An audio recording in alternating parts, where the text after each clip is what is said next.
Este é o Poder Público, a semana em debate pela secção de Política do Público. São José Almeida, Liliana Borges, Leonete Botelho, Sónia Sapaz. Viva! Estamos de volta com mais um Poder Público e estamos de volta também com um tema velho que esta semana se tornou novo e que certamente não se esgota aqui. O Tribunal da Relação de Lisboa negou na quarta-feira o recurso interposto pelo Ministério Público relativo às medidas de coação dos arguidos da Operação Influencer, mas mais do que negar o recurso, foi muito duro nas observações que fez sobre a investigação. Eu vou citar algumas frases soltas, porque foram escritas e não podem ser ouvidas.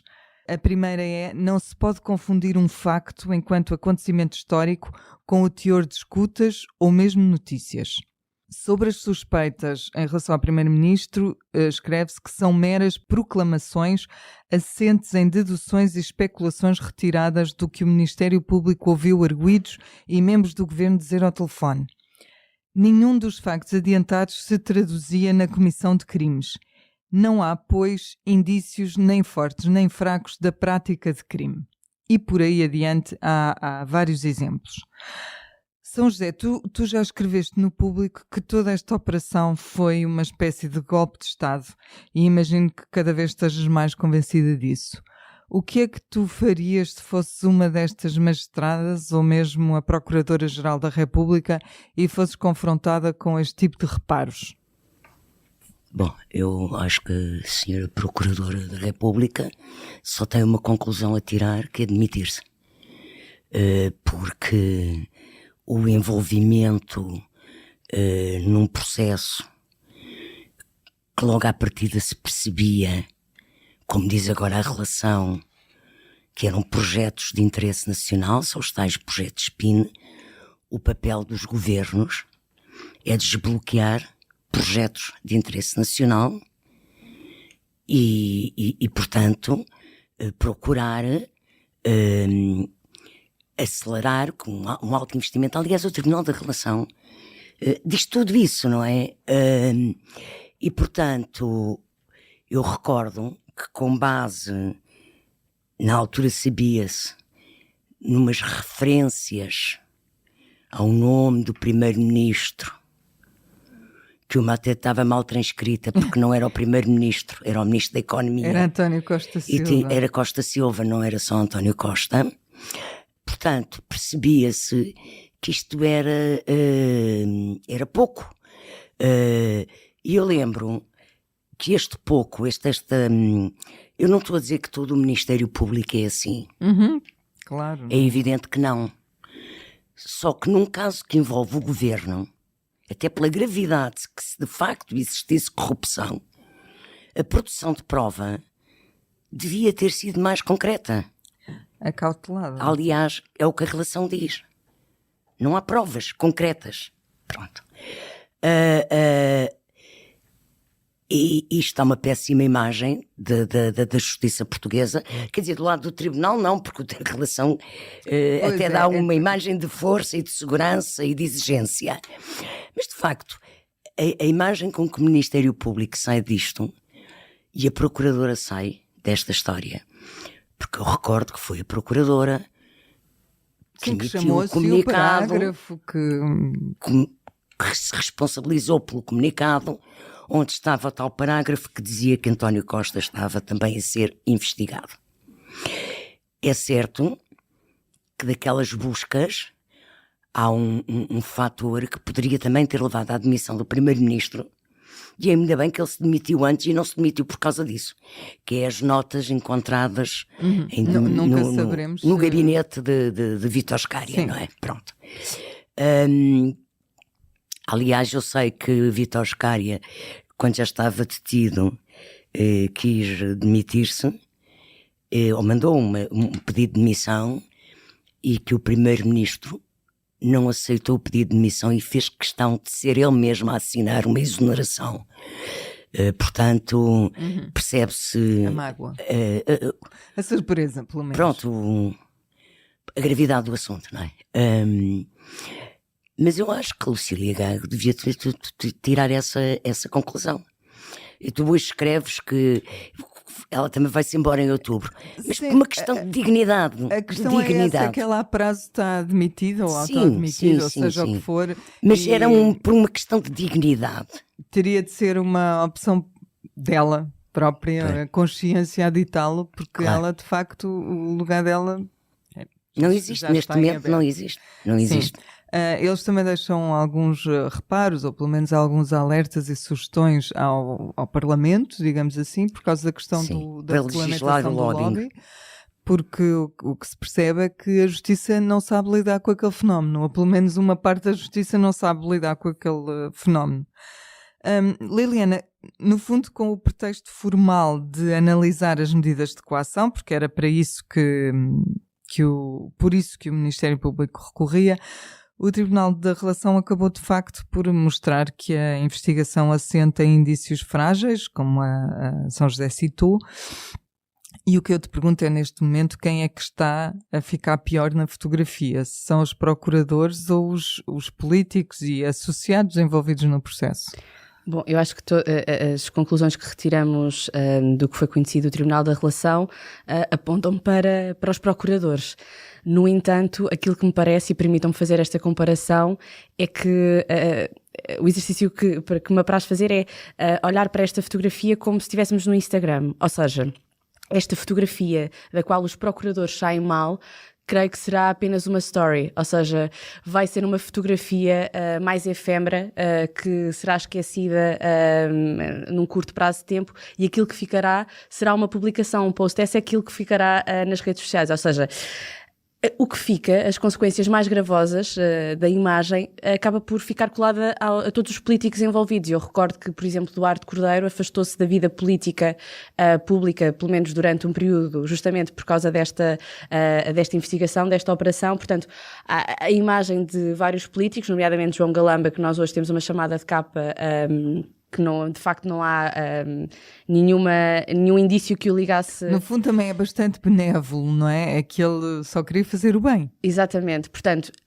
há um conjunto de políticos que de facto ficaram com a sua imagem marcada e posta em xeque devido a esta investigação, que no fundo se provou muito frágil.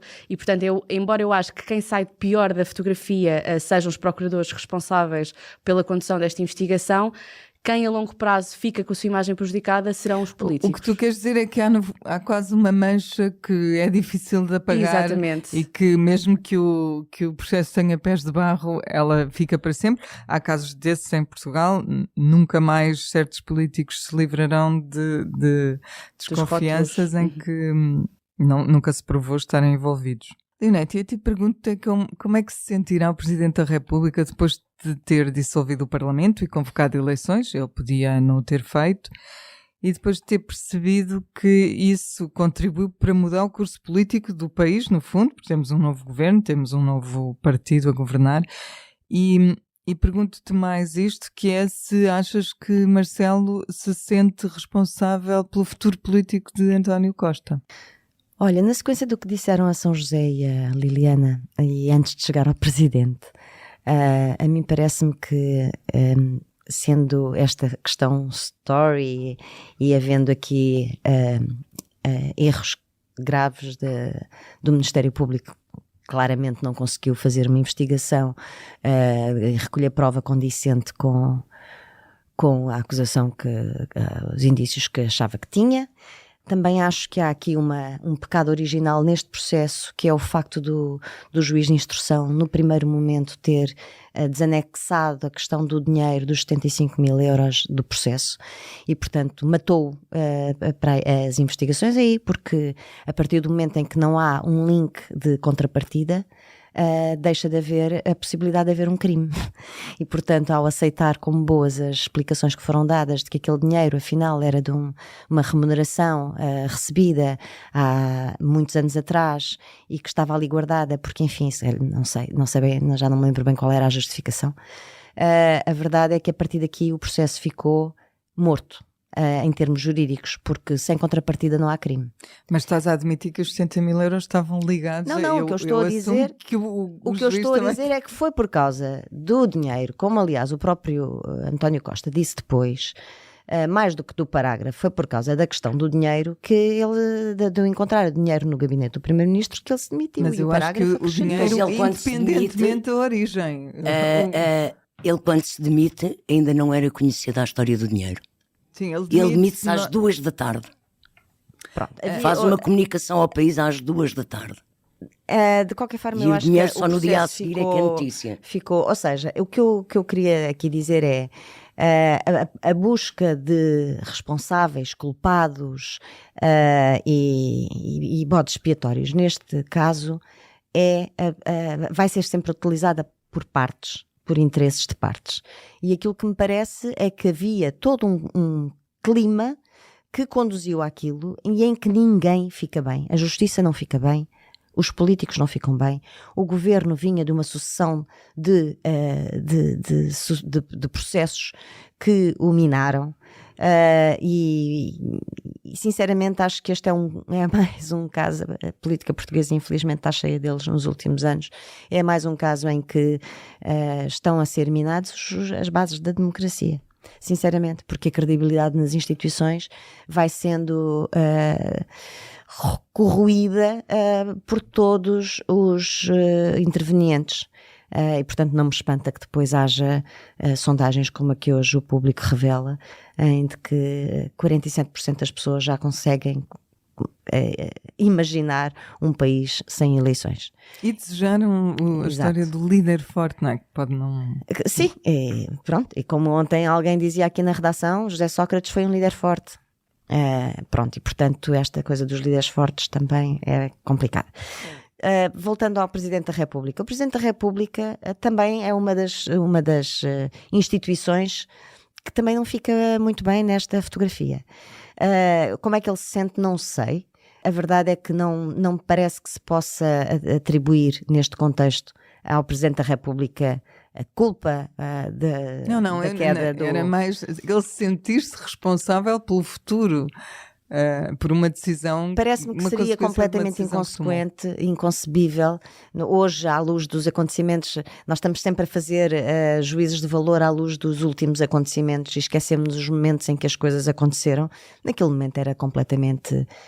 penso que o país não conseguiria viver com um governo substituído, o primeiro-ministro, por uma outra pessoa, mas com as suspeitas todas que recaíam sobre o governo e na sequência dos processos que vinha de trás. O governo estava há um ano debaixo de fogo, por muitos e muitos casos que se foram sucedendo. Desde a sua posse em março. Claro, portanto eu penso que Marcelo Rebelo de Sousa, que terá muito mais informação do que nós, estará, enfim, parece-me que o Presidente da República está muito mais cauteloso em relação a tudo e tem sido mais... Mas eu digo-te porque é que pergunto isto, porque ainda ontem as declarações dele é que Portugal, ou estamos cada vez mais próximos de ter um português no Conselho Europeu. Aquilo que eu ia dizer é precisamente isso.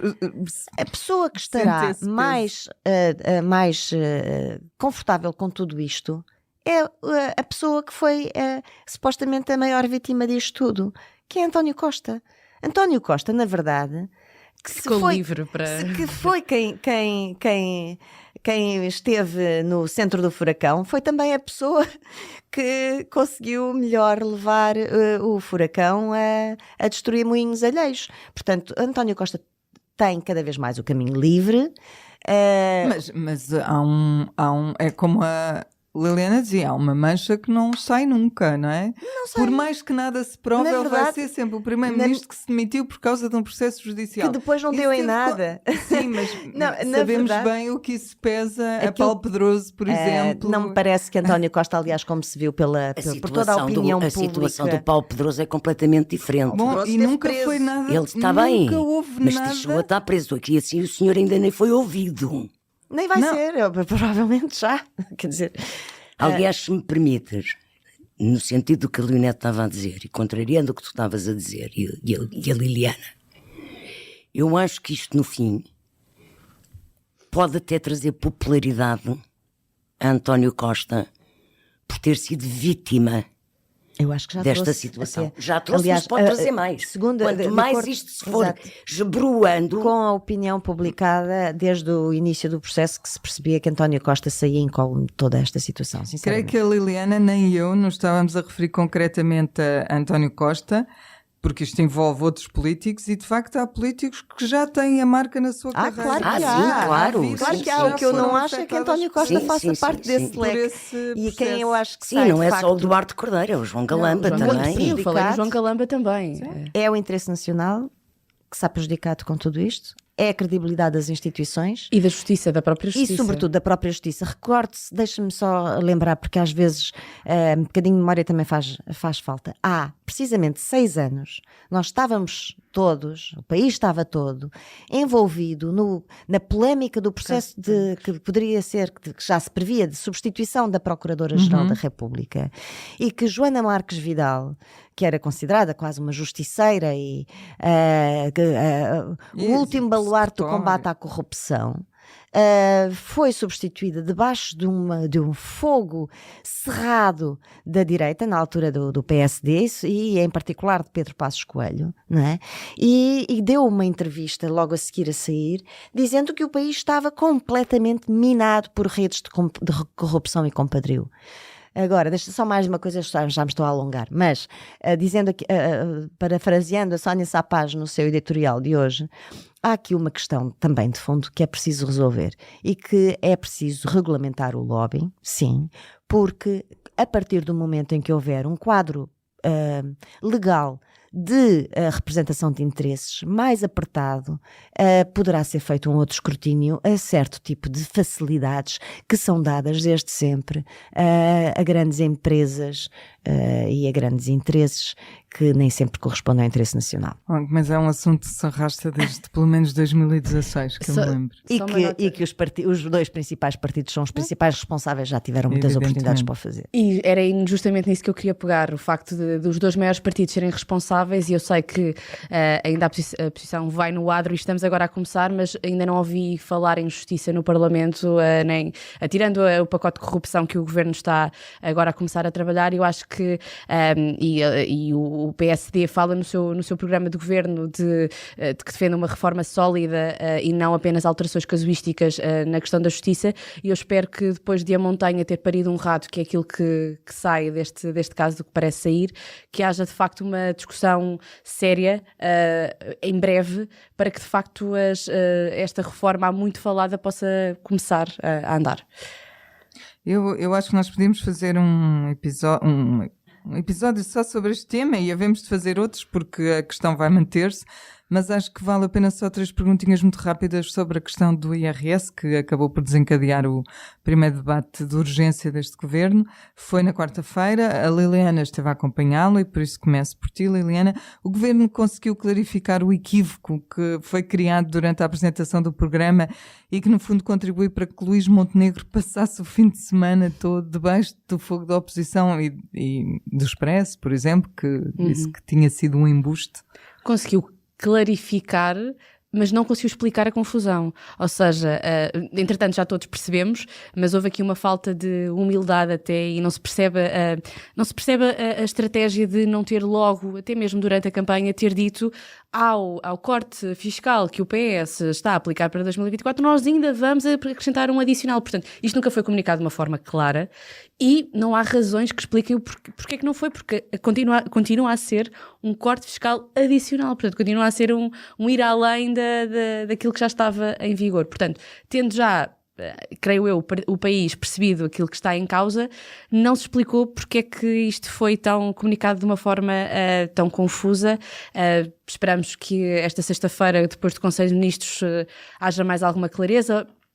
Ontem, quarta-feira, durante o debate de urgência, Pedro Duarte, Ministro dos Assuntos Parlamentares, já antecipou que o Governo esteve a olhar para as contas do Orçamento do Estado, das estimativas que estavam inscritas no Orçamento do Estado de 2024, e já ajustou ligeiramente a questão da redução fiscal dos 1.327 milhões de euros para 1.191 milhões de euros. Não explica como é que lá chegou, creio que saberemos esta sexta-feira, mas o que fica para perceber é Porquê é que houve esta confusão toda, e é expectável que daqui para a frente, ou pelo menos esperemos nós que daqui para a frente as coisas sejam comunicadas de uma forma mais clara, até porque a questão fiscal acabou por ser muito central durante toda Na a campanha, claro. E se isto aqui E é confuso, é o que é que será o distintiva resto? entre Exatamente. o PS e o PST e outros partidos. Só lembrar que isto foi o ministro Pedro Duarte a assumir esse papel, porque nem Luís Montenegro nem Miranda Sarmento estavam em Portugal, estavam em Miranda Bruxelas. Sarmento tinha um bom alibi, estava numa reunião do Fundo Monetário Internacional. É claro que a oposição pegou nisso para criticar a sua ausência, mas também de Sim, uma forma justificável. assim, completamente justificada. Embuste, logro, truque, ficção, ideia falsa, equívoco de comunicação. A oposição não foi branda nos adjetivos que usou para falar sobre este tema. São José, o governo mereceu tudo o que se disse, e isto é, no fundo, um cheirinho de como o que pode acontecer no futuro e como vai ser a relação no futuro? Eu espero que não seja, mas de facto o governo está a começar mal, porque isto soma-se aqui já um enquadramento bastante turbulento para o primeiro-ministro. Por um lado, tivemos o problema da eleição do presidente da Assembleia. Depois há esta questão do IRS, em que afinal o choque fiscal prometido é maioritariamente um choque fiscal já introduzido por Fernando Medina no Orçamento de Estado. Sendo que eles nunca lhe chamam choque fiscal. Sim, está bem, mas era... É um termo que nós usamos muito, mas que sim, não... que é mais a IEL não... que usava exatamente. a expressão.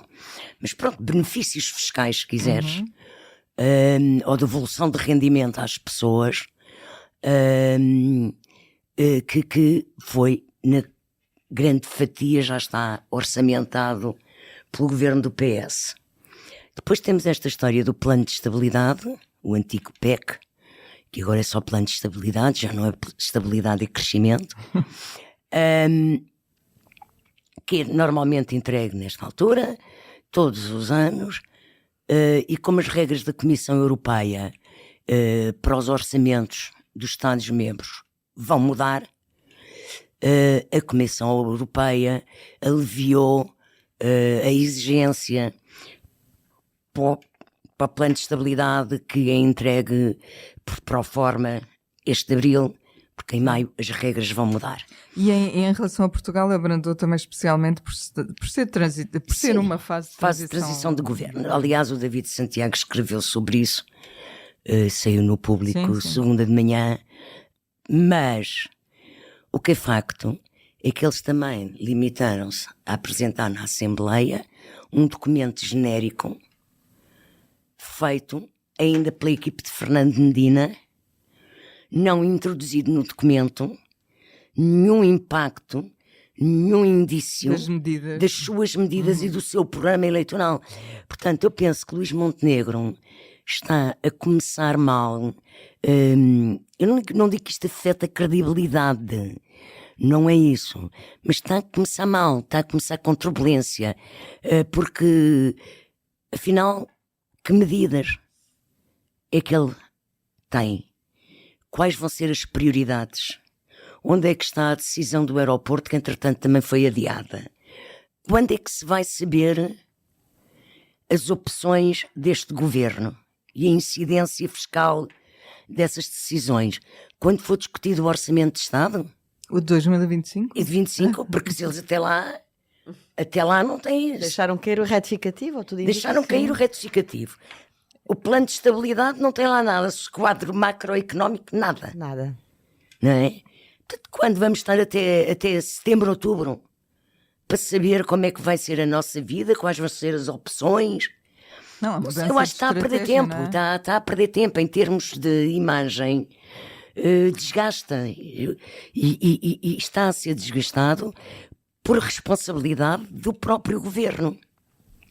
Porque esta questão do IRS, eu quando percebo que ninguém tenha percebido quando o Expresso faz aquela manchete, não foi só o Expresso que escreveu aquilo, toda a gente achou e pensou e escreveu em todos os jornais Sim, que aquilo era suplementar, que por- era novo. Sim, por acaso, nós escrevemos uma frase Mais assim, recuado. sim, muito Muito recuada, mais a dizer recuado. que não tínhamos informação Exato. sobre Pronto, se aquilo mas era em cima ninguém do... percebeu. Aliás, eu digo-te mais, no debate, eu lembro-me de um post que a Céu tem no Ao Minuto. em que o Paulo Núncio diz que são 3%, o aumento é de 3%, e se vocês forem ver, está lá, porque eu já voltei para ver, o aumento é de 3% em relação a 2022. Provavelmente ele foi o único que disse disse. mesmo a verdade. Eu Sim, também mas não sei isso se na são altura, 3%. isso na altura não passou. 2023. 22, o 22, Núncio falou 2022, foi o único. Mas, eu na altura achei muito E estranho. Bernardo Blanco. Comentei com a Patrícia, e que é uma colega que trabalha comigo à minha frente, e achamos que se tinham enganado na data, que ele tinha dito erradamente 2023, 22. Hoje em dia, não sei se ele não era o único que estava certo. E a Não, iniciativa liberal, como e dizia aquele Bernardo neto, Blanco, Bernardo Blanco exatamente. também Sim, esteve. sim, foram sim. eles, efetivamente. mas o que é facto é que ninguém percebeu na altura, e só quando na sexta à noite o Ministro das Finanças explica na RTP a situação. Explica, quer dizer. Mas Não, também, reconhece. São José, mas também, São José, deixa-me dizer, o público tinha lá enviado perguntas, para lá, portanto as perguntas essa a estavam questão. feitas, porque nós Toda a gente tínhamos tinha dúvidas feito, sobre isso. exatamente. E de E não facto eu acho responderam. que foi isso É essa a que questão. neles Sim, mas é isso. próprios... Mas é isso que eles têm que perceber, que Sim. eles não podem deixar arrastar as situações Sim. e estas confusões e estas ambiguidades, porque isso dá um enorme desgaste da imagem do governo. A estratégia de silêncio acaba por ser mais prejudicial do que clara e benéfica. Até porque eu dou essa coisa da estratégia do silêncio, da cópia do que seria o suposto modelo de governação de Cavaco Silva. Epá, passaram décadas. Cavaco Silva não tinha a comunicação social que tem hoje, não tinha redes sociais, não tinha televisões privadas. Não tinha mundo canais de... gira e avança. É, portanto, a comunicação hoje não é o que era. A comunicação política. A São José já falou um bocadinho sobre isto, chamou-lhe outra coisa, mas Leonete, o que eu te perguntava é se a credibilidade do governo ficou abalada, a própria credibilidade, se é caso Sim, para eu falar acho nisso. que sim, ainda que nem todas, lá está como nos outros casos, nem todas as responsabilidades podem ser assacadas só ao governo. Acho que há aqui uma questão que é a seguinte: deixou crescer uma ideia sem que a tivesse clarificado e, portanto, deixou crescer uma ilusão. Porque até era Deixou crescer benéfica uma para sombra, si. exatamente. Não percebendo que no momento em que se clarificasse, aquilo tudo cairia sobre si. Portanto, sim, a credibilidade ficou afetada, não porque tenha mentido, mas porque deixou que uma falsa situação se avolumasse e crescesse e tomasse conta da... Portanto, sim, é uma questão, como diz a São José, da comunicação política, de ser completamente diferente. Não sei se estão a tentar copiar, mas não tem nada a ver de facto, mas sobretudo é essa a questão. Há aqui uma outra que eu acho que vai somando, tal como aconteceu com António Costa, e salvo todas as devidas proporções, que foi sendo minado por casos e casões ao longo do ano antes de cair. Também este governo está a começar mal neste sentido. Todas aquelas promessas que foram feitas de resolver as coisas rapidamente estão a ser bastante pífias até este momento. As reuniões vão começar, etc. Pronto. Mas de facto deixar avolumar situações e deixar que se criem ilusões, não prevendo que quando elas deixarem de ser ilusões vão ter um efeito perverso de bumerangue sobre o governo, é um mau sinal e um mau começo. E 60 dias passam muito depressa. Havia Passam muito promessas depressa, para os primeiros 60 Passam dias. muito depressa e como estamos a perceber todos, não é? E esta questão do IRS é de facto a montra dessa situação. Havia uma promessa de bodo aos pobres, digamos assim, de que depois com este governo tudo se iria resolver, o IRS ia baixar, todas as carreiras iriam ser descongeladas, aumentadas, os problemas da saúde iam ficar, e da justiça e da corrupção, tudo isto iria desaparecer, e portanto, primeiro, quem está a fazer um downsizing das expectativas neste momento financeiras é o próprio governo, e há uma coisa que eu não compreendo: quando é que os políticos deixaram de perceber que governar é governar para as pessoas? Eu não percebo em que momento é que isso deixou de acontecer. Governar é governar para as pessoas. E, portanto, a partir do momento em que os governos deixam de perceber isto e deixam de o fazer, é evidente que perdem credibilidade. Eu avançaria para o público notório da semana. Primeiro o teu, São José. Eu recomendo a leitura do livro de Manuel Alegre, Memórias Minhas. É um livro essencial para se perceber a história de Portugal do último século. É um livro extraordinariamente bem escrito. Ele é de facto um escritor. Normalmente as memórias dos políticos parecem relatórios, mas não, é um livro fabulosamente bem escrito, interessantíssimo. E quem não tiver dinheiro para comprar o livro, olha, pelo menos leia a entrevista que eu fiz ao Manuel Alegre, que saiu no P2 do último domingo, que é uma entrevista muitíssimo interessante, precisamente sobre a vida dele e o papel dele em Portugal. Quer antes, quer depois do 25 de Abril. Muito bem, Liliana. Eu trago a confusão das eleições primárias no LIVRE. Para quem não está a par, o LIVRE escolhe os seus candidatos através de eleições primárias que são abertas, portanto não é preciso ser-se militante ou membro do partido para poder votar nos seus candidatos, é assim desde sempre, e estão a escolher agora os candidatos para as eleições europeias de 9 de junho. Sendo que esta semana soubemos que depois de um dos candidatos, o candidato mais votado na primeira volta, ter recolhido muitos votos só em si, ou seja, eles têm um sistema de ordenação de candidatos de 1 a 6, a Comissão Eleitoral do LIVRE decidiu fechar as primárias e, portanto, alterar as regras a meio do jogo, e acabou por houve um pedido de recurso, houve um abaixo-assinado com mais de 100 signatários, num total de conjunto eleitoral interno de 400 pessoas, creio eu, e a decisão acabou por ser invalidada pelo Conselho de Jurisdição, e o LIVRE recuou e vai manter as regras. Mas não deixa de ser curioso, portanto, é normal que se tirem conclusões destes processos, não é normal é que se tirem as conclusões destes processos a meio e que se alterem os procedimentos. Sim, parecia querer ser alterado com um objetivo muito concreto. Exatamente, e deixem-me só, porque o tempo é curto, mas só acrescentar esta nota: nas redes sociais começaram a circular teorias, algumas até de membros e funcionários do partido, de que esta alteração tinha sido feita, esta tentativa de alterar as regras do jogo tinha sido feita porque teriam existido muitos votos até de membros da Iniciativa Liberal ou de simpatizantes da Iniciativa Liberal, e isso estaria a prejudicar o próprio candidato que o LIVRE iria escolher. Eu quero só ressalvar que o candidato mais votado, no caso o Francisco Paupério, ele era número 3 do partido pelo Círculo do Porto nas eleições legislativas, é membro do partido há mais de 2 anos, portanto é alguém da casa. O LIVRE já teve um problema com isso que se chamou Joacine, não é? Exatamente, e anterior a isso, até em 2015, houve também um candidato na primeira volta que acabou por... houve também uma confusão semelhante, e acho que há de ser uma reflexão que o partido precisa de fazer para perceber se quer manter este modelo ou não. Sim, mas não de facto a meio do jogo. Leonete. São 2 letrinhas apenas. A, D. Isto vai fazer toda a diferença nos boletins de voto.